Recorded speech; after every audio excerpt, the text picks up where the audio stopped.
19절까지 말씀으로 히스기야의 기도 이런 제목으로 말씀을 나누겠습니다. 너무나 잘 아는 말씀이죠. 히스기야 기도하면 위기 앞에서 우리가 어떻게 처신해야 되는가, 이 사실을 잘 보여주고 있습니다. 여러분, 우리는 이런 생각을 하죠. 내가 신앙생활하면, 내가 예수님을 영접하면 내 삶은 그냥 만사형통이 될 것이다, 아무 문제가 없을 것이다, 이런 생각을 합니다. 물론 하나님의 은혜로 그런 삶을 사는 사람도 있습니다. 그러나 대부분의 사람들은 예수님을 믿는 가운데 있지만은, 하나님을 누구보다도 잘 경외하지만 인생의 고난과 역경 가운데 살아가는 것을 보게 됩니다.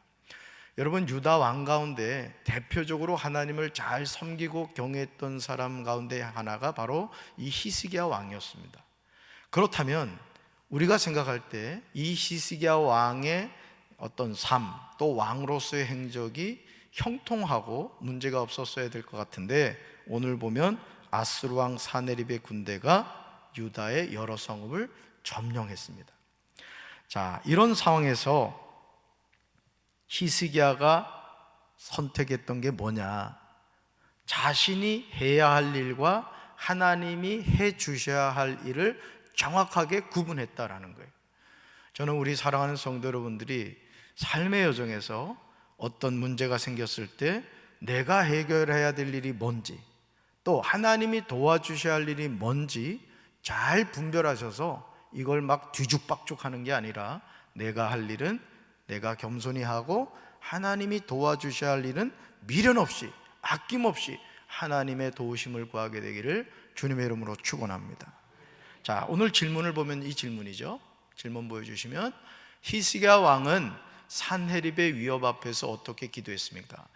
이 산헤립의 위협이라는 것은 오늘 우리 삶으로 말하면 인생의 문제죠. 육신의 병일 수 있고, 물질의 문제일 수 있고, 자녀의 문제일 수 있고, 직장과 사업의 문제, 우리가 갖고 있는 어떤 인생의 문제일 수 있어요.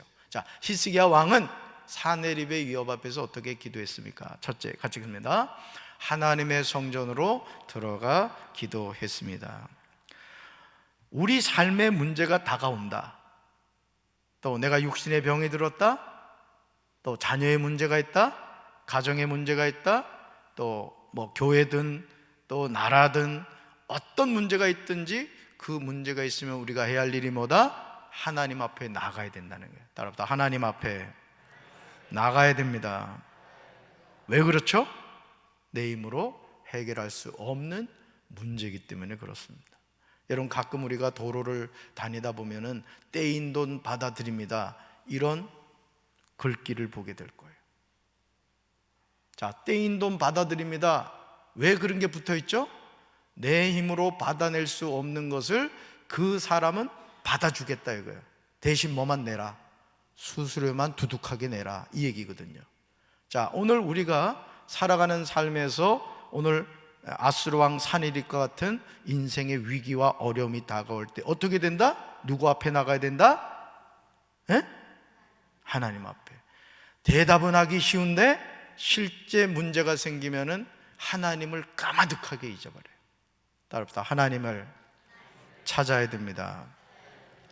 왜 하나님을 찾아야 되느냐? 하나님은 우리 인생의 문제를 해결하시는 전지전능하신 분이기 때문에. 아멘이십니까? 그래서 하나님은 고통 속에서 부르짖는 기도에 응답하시는 분이라는 거죠. 그 어떤 인생의 위기도 하나님을 의지하는 믿음의 기도로 극복할 수 있다는 거예요. 여러분, 믿습니까? 하나님을 의지하면 하나님이 해결해 주실 거 믿어요?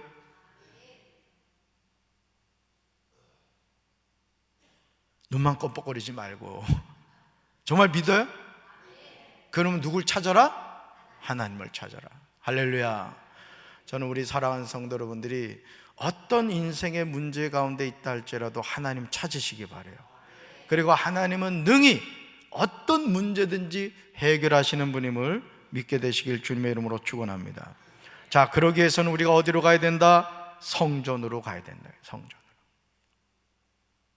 성전으로 들어가서 여러분의 기도의 보따리를 어떻게 해라? 풀어 헤치라. 누구한테 아뢰라? 하나님께 아뢰라는 거예요. 할렐루야. 자, 두 번째 볼까요? 두 번째, 히스기야 왕은 사내립의 위협 앞에서 어떻게 기도했습니까? 둘째가 찍습니다.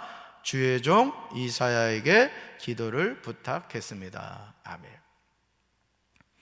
사실 인생에 어떤 문제가 생겼을 때 그 문제를 누군가에게 얘기한다는 것은 그렇게 썩 기분 좋은 일은 아닙니다.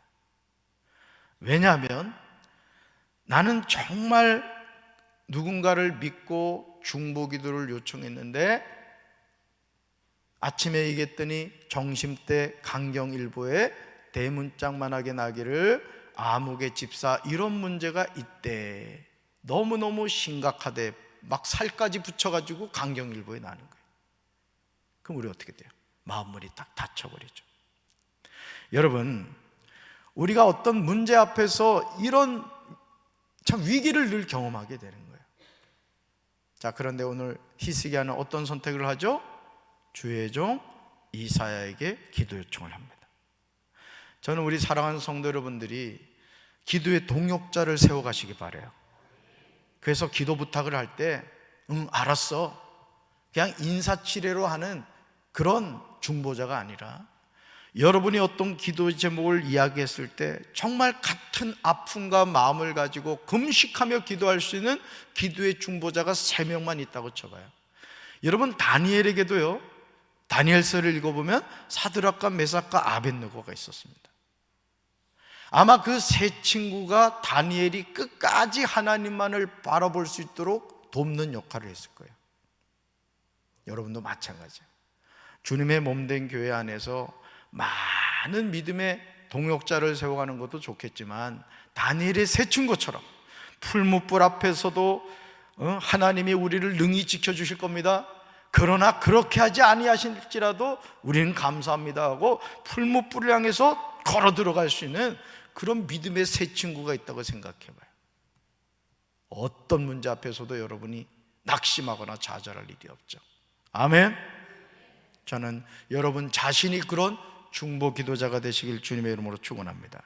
자, 그래서 히스기야 왕은 위기 앞에서 선지자 이사야에게 사람을 보내서 하나님의 뜻을 묻고 기도를 부탁했어요.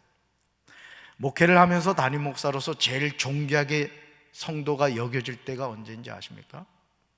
전화를 하거나 또는 카톡이나 문자를 통해서 목사님, 저에게 이런 기도 제목이 있습니다, 기도해 주십시오. 그런 문자 받잖아요. 너무너무 귀하게 생각이 돼요. 왜 그럴까요?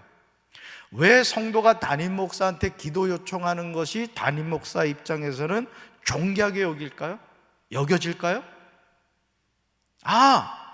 이분은 담임 목사를 신뢰하고 있구나. 바꿔 말할까요? 하나님을 신뢰하고 있구나. 기도하면 된다는 걸 믿는구나. 이게 깨달아지는 거예요. 여러분, 담임 목사의 마음이 그런 감동이 되면요, 그 기도는 응답받는 거예요. 아멘. 사실 여러분들이 기도의 제목을 적어가지고 봉헌하잖아요. 제가 어떤 경우엔 기도 제목을 읽기도 합니다. 어떤 경우는 이렇게 보기도 해요. 그럼요, 담임 목사는 그 기도 제목 보면요, 기도가 안 되질 않아요. 기도를 안 할 수가 없어요. 믿어지세요? 담임 목사를 그런 동역자로 세우라고, 담임 목사에게 기도 요청하라고요. 김영심 사모에게 기도 요청을 하시라고요. 아니, 경부고속도로가 있는데 여러분, 소록길로 부산까지 걸어갈 사람이 어디 있냐고요. 여러분 따라서 기도하면 하나님이 역사하십니다. 더 빨리 응답받는 비결이 있어요. 중보자가, 따라서요, 중보자가 함께 기도하면 더 빨리 응답받습니다. 아멘. 저녁에도요, 혼자 이 성전 와서 기도하잖아요. 그러면 막 믿음이 생겨요.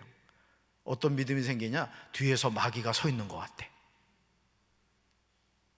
막 확신이 들어. 이건 분명하다, 막 이런 확신이 들어요. 그런데 기도의 동역자가 예를 들어 3명만 있잖아요. 이 천정이 막 그냥 들썩들썩한다. 그런 동역자 세우길 주님의 이름으로 축원합니다. 자, 성도는 항상 하나님의 사람들에게 기도를 부탁하고 함께 기도하며 하나님의 뜻을 구해야 돼요. 영적 교만에 빠지지 마세요. 여러분, 사람이란 연약합니다. 함께 할 때 큰 힘을 내는 거예요. 아멘.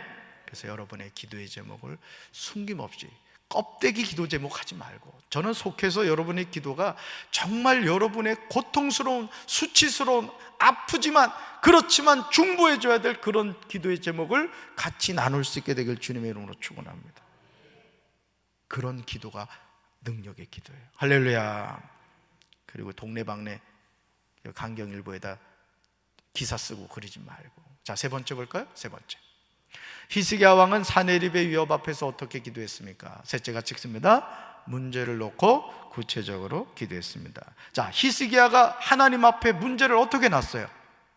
사네립의 편지를 펼쳐놨습니다. 이건 오늘 우리에게로 말하면 기도의 보따리를 풀어 헤쳤다는 거예요. 누구 보라고? 누구 보라고? 하나님 보라고. 제가 이렇게 딸 하나를 키우고 있습니다만은 이제 제가 이제 엄하게 이제 혼낼 때가 있어요.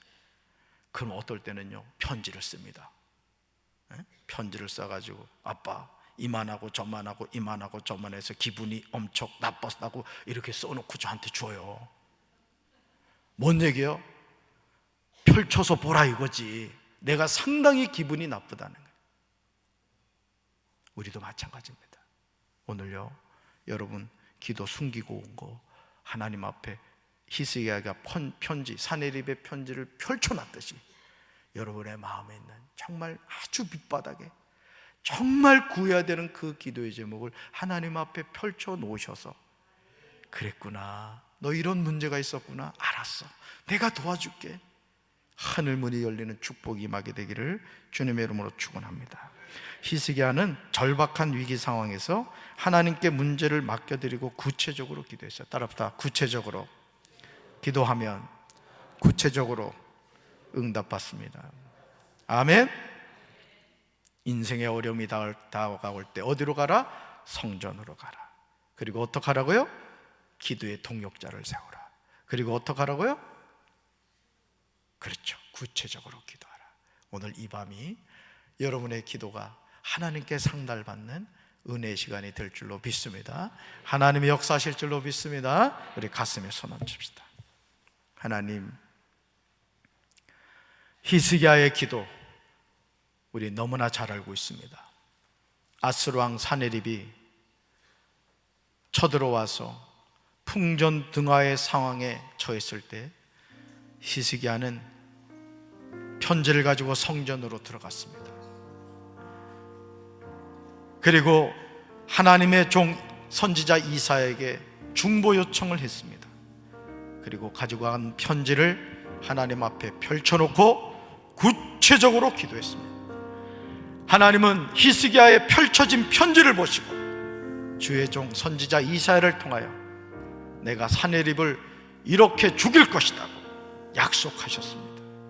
주님, 오늘 이 밤에 우리 사랑하는 성도들 얼굴로는 웃고 있지만 마음 깊숙이 아픈 고통이 있습니다. 너무너무 힘든 일들이 있습니다. 하나님 앞에 펼쳐놓고 구체적으로 부르짖어 기도하다가 모든 문제 해결받게 도와주시고 성령의 불을 받게 도와주시고 기쁨과 감사의 고백 속에 아버지 가정으로 돌아가 주신 사명 감당케 하옵소서. 예수님 이름으로 간절히 축복하며 기도합니다. 아멘.